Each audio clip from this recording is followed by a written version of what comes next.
This is our car. Yes, Are you the owner? I am. Okay, I'll need to see your driver's license. And do you the registration is inside? Yeah. Okay, so once we'll open it, we'll need to see the registration.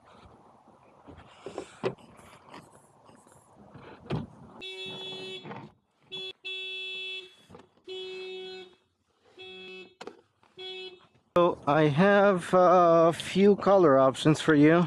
I'll take the blue. The blue one? Oh, okay, there you go. Thank you. Out from the vehicle, and there is a code right here on the side of it. So I'm gonna take this code and I'm gonna cut a new key, and then we're gonna program the key to the vehicle. All right, key is cut. Now we're just gonna program it real quick. Okay, turn the ignition on, and key registration has been complete. All right, and the car starts. That's it. All right, All right, thank you. be safe. Have a good one.